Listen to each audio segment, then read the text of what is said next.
வணக்கம் நேயர்களே, விஷன் 9 டிவிக்காக நான் உங்கள் லக்ஷ்மி நாராயணன். இப்போ நம்ம பார்க்க போகிறது வார ராசி பலன்.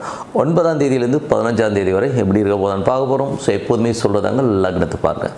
ராசிக்கு பார்ப்பதை விட லக்னத்தை பார்க்க ரொம்ப பர்ஃபெக்டாக இருக்கும். உதாரணமாக ஒரு மகர லக்னம் விருச்சிக ராசினா நீங்கள் விருச்சிக ராசிக்கான பலன்களை பார்க்க மகர ராசிக்கான பலன்களை பார்க்கும்போது ரொம்ப பர்ஃபெக்டாக இருக்கும்.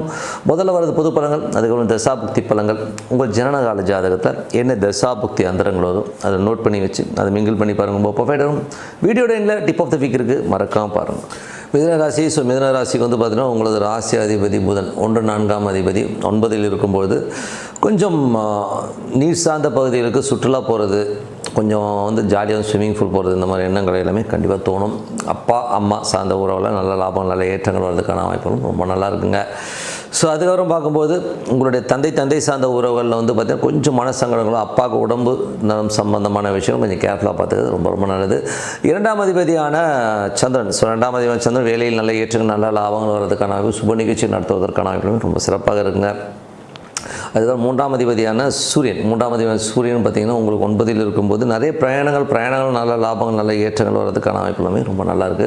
4ஆம் அதிபதியான புதன் வந்து பார்த்திங்கன்னா உங்களுக்கு வந்து இப்போது 9இல் இருக்கும்போது நிறைய பிரயாணங்கள் நீர் சார்ந்த பகுதிகளில் சுற்றுலா போகிறதுக்கான வாய்ப்பு எல்லாமே ரொம்ப அற்புதமாக இருக்குது. 5ஆம் அதிபதியான சுக்கிரன் வந்து இப்போ வந்து உங்களுக்கு வந்து 10இல் இருக்காருங்க. ஸோ 10இல் இருக்க சுக்கிரன் உச்சமான சுக்கிரனாக இருக்கும்போது என்ன மாதிரி விஷயங்கள் வந்து 5ஆம் அதிபதி வந்து 10இல் இருக்கும்போது தொழில் சார்ந்த விஷயங்களும் கொஞ்சம் கவனமாக இருக்கணும். கொஞ்சம் லெத்தாஜிக்கலாக இருந்துருவோம். சில பேர் கவர்ச்சியாக பேசி ஏமாத்துறதுக்கான வாய்ப்பு ரொம்ப ரொம்ப கவனமாக இருக்கக்கூடிய காலகட்டங்கள்.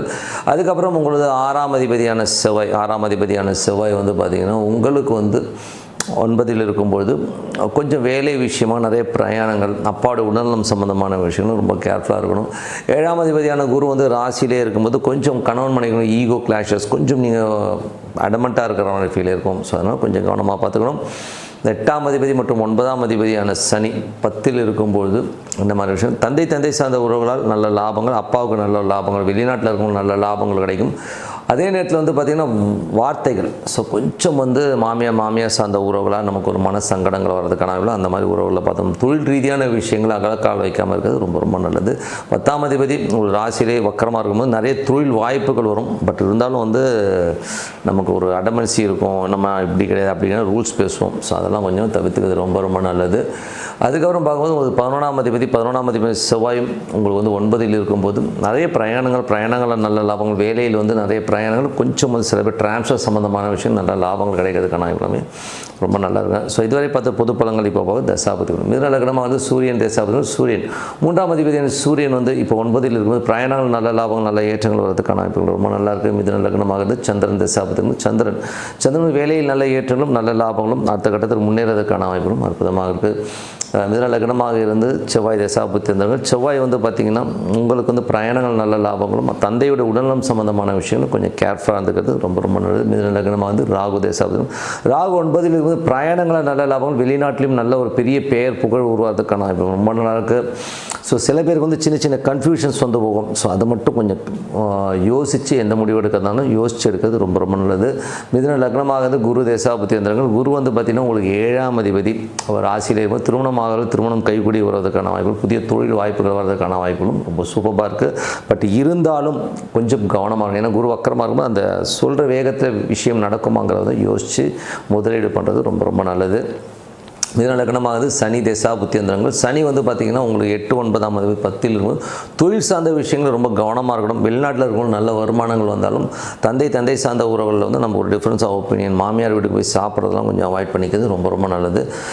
மிதுன லக்னமாக வந்து புதன் தசாபுத்தியந்திரம். புதன் வந்து பார்த்திங்கன்னா 1-4ஆம் அதிபதி 9இல் இருக்கும்போது நிலபுலன்கள் சார்ந்த விஷயங்கள் அற்புதமான ஒரு வளர்ச்சி நல்ல ஏற்றங்கள் வரதுக்கான வாய்ப்புக்கு, தந்தை சார்ந்த உறவுகள் வெளிநாட்டில் இருக்கும் கொஞ்சம் கவனமாக இருந்துக்கிறது ரொம்ப ரொம்ப நல்லதுங்க.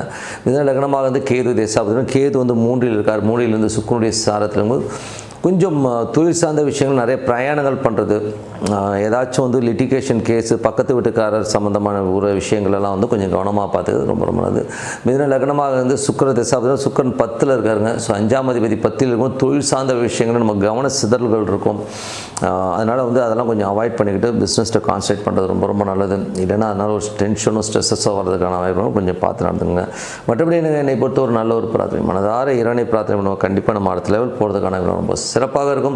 இப்போ பார்க்க போது tip of the week. So tip of the வீக்கில் இப்போ நம்ம பார்க்க போகிறது வந்து நடைமுறையில் நிறைய சிக்கல்களை பார்ப்பது 2 பேருமே இருக்கும். ஆணுக்கும் சரி பெண்ணுக்கும் சரி ஒரு நடைமுறை சிக்கல்கள் என்னென்னா, பெண்டாட்டி இருக்கும்போதே இன்னொரு துணைவியை தேடுறது, பொண்டாட்டி வப்பாட்டி இந்த மாதிரி ஒரு ஜானரில் வாழ்க்கை நிறைய பேருக்கு மாறுது. இது எதனால் ஏற்படுத்துங்கிறத தான் வந்து இந்த டிப் ஆஃப் த வீக்கில் சொல்ல போகிறோம். ஸோ உதாரணம் சொல்ல போனோம்னா, அழகான பொண்டாட்டி இருந்தும் குரங்கு போல் ஒரு வப்பாட்டியை பார்த்து ஓடுறது மனுஷன் ஏன் அப்படிங்கிறது வந்து நிறைய பேருக்கு அது ஒன்றுமே புரியாது.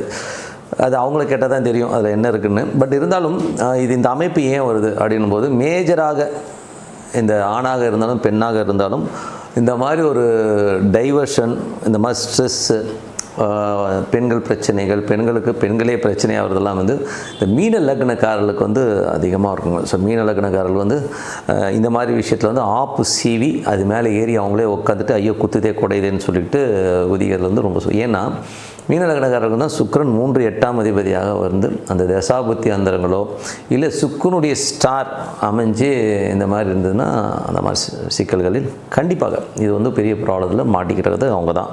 இதனால் பொருள் இழப்பு இருக்குமான சொத்தை விட்டவன் நாட்டை விட்டவனோட கதையெல்லாம் பார்த்திங்கன்னா இப்படி தான் இருக்கும். ஓகேங்களா? ஸோ இது ஒரு பிரச்சனை. ஸோ இது மட்டும் இல்லாமல் வேறு யாருக்கு இருக்குன்னா, இந்த ரிஷப ராசிக்காரர்கள், ஸோ ரிஷப ராசிக்காரர்களோ ரிஷப லக்னக்காரர்களோ அவங்களுக்கும் இந்த மாதிரி ஒரு ப்ராப்ளம் இருக்குது. ஏன்னா 8ஆம் அதிபதி சுக்கிரன் 8ஆம் அதிபதியாக வரும்பொழுது ஸோ அவங்களுக்கும் வந்து இந்த மாதிரி ஒரு டிசாஸ்டர், இந்த மாதிரி ஒரு டென்ஷன்ஸில் போய் மாட்டிக்கிறது. ஏன்னா வந்து சுக்கிரன் வந்து பெண்களால் வந்து அழிந்தவருடைய சரித்திரத்தை பார்த்திங்கன்னா அதுலேயும் வந்து இது வந்து மெயினான ஒரு விஷயமாக சுக்கிர தசாபுத்தி அந்தரங்கள் சுக்கிரன் நடக்கும்போது பெண்ணாக இருந்தாலும் அவங்களே அவங்களுடைய வீழ்ச்சிக்கு காரணமாக இருப்பாங்க.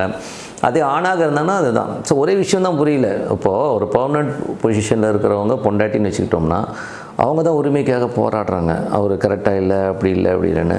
ஆனால் வப்பாட்டி போராடுறதே இல்லையா? அதுதான் எனக்கு ரொம்ப நாளாக வந்து ஒரு கேள்வியாகவே இருக்கும். ஏன்னா ஒரு டெம்ப்ரவரியாக இருக்கிறவங்க வந்து எனக்கு பெர்மனெண்ட் போஸ்டிங் கொடுங்க அப்படின்னு கேட்கலாம். பட்டு இங்கே அப்படியே உல்ட்டாவாக இருக்குது பாருங்கள். டெம்ப்ரவரியாக இருக்கவங்க பரவாயில்ல, நான் டெம்ப்ரவரியாக இருந்துக்கிறேன், அப்படியே இருந்துக்கிறேன்னு சொல்கிறதும் பட் இது வந்து தப்பான 100% தப்பு. என்னை பொறுத்தவரை வந்து எனக்கு தெரிஞ்ச ஒருத்தர் சொல்கிறது ஒரு விஷயந்தான் எனக்கு மைண்டில் ஓடும். அவர் என்ன சொல்லுவார்னா, அவர் வந்து ஒரு பெரிய தொழிலதிபர் தான். அவர் சொல்வார், நரகல் சாப்பிடணும்னு தீர்மானம் பண்ணிட்டு நரகலை சாப்பிட்டுட்டு அப்படியே கையை கழுவிட்டு அங்கேயே போட்டு வந்துடும். அந்த நரகலை கொண்டாந்து வீட்டில் உட்கார வச்சுக்கிறதுங்கிறது வந்து நாற்றம் தான் அடிக்கும் அப்படிங்கிறது தான் உண்மையான வார்த்தை. ஸோ இந்த மாதிரி தொடர்புகளோ எண்ணங்களோ நம்ம மனசுக்கு வந்தோம்னா அதெல்லாம் வெளியிலே தூக்கி போட்டு குப்பையை போட்டுட்டு நம்ம குடும்பத்தை பார்க்கணும். ஏன்னா குடும்பம் தாங்க மெயின். ஸோ அந்த மாதிரி குடும்ப அமைப்பு மீன ராசிக்காரர்களோ மீன லக்னக்காரர்களோ துலாம் ராசிக்காரர்கள் லக்னக்காரர்கள் ரொம்ப ரொம்ப கேர்ஃபுல்லாக இருக்கும் இந்த விஷயத்தில். அது மட்டும் இல்லாமல் வேறு யாருக்கெல்லாம் சுக்கிரன் 6 8 போனாலும் அவங்களும் மாட்டுவாங்க. 3 6 8 12 மறைகிற காலகட்டங்களில் வந்து உங்களுக்கு அந்த மாதிரி அவமானங்களையும் டென்ஷன்ஸையும் கண்டிப்பாக உருவாக்கும். இது 100% உண்மை. அது மட்டும் இல்லாமல் வேறு யாருக்கு இன்னும் மேஜராக போகும்போது பெண்களுக்கு வந்து பார்த்திங்கன்னா கன்னி.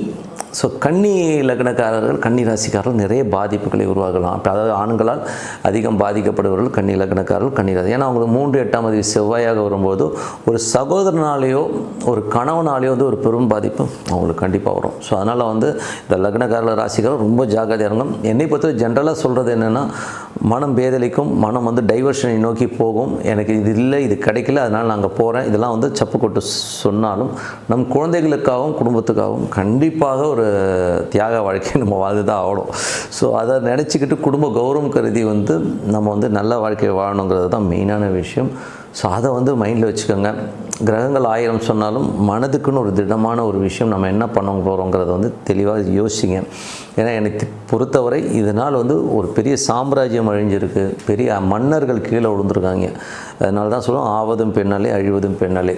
ஸோ அதனால் வந்து இதில் வந்து பெண்களையும் சேர்த்துக்கலாம். பெண்களுக்கு வந்து தனக்குத்தானே வந்து ஆப்பச்சுக்கிற பெண்களும் இருக்காங்க. ஸோ அதனால் இந்த மாய வலைக்குள்ளெல்லாம் சிக்காமல் நம்ம வந்து ரியல் லைஃப்க்கு வாழ்வோம். அப்படியே ஒரு கெட்ட சகவாசம் இருந்தாலும் அதை அப்படியே வெளியிலே விட்டுட்டு வந்துடுங்க. அதை வந்து வீட்டுக்கு வர கொண்டாந்துக்கிட்டு நாரிக்கிட்டு உட்காந்துட்டு இருக்கிறதை அவமதிக்காதீங்க. இதெல்லாம் அனுமதிக்கிறது வந்து ரொம்ப தவறான செயல்னு சொல்லிவிட்டு உங்களது விடைபெறுவது உங்கள் லக்ஷ்மி நாராயணன். நன்றி, வணக்கம்.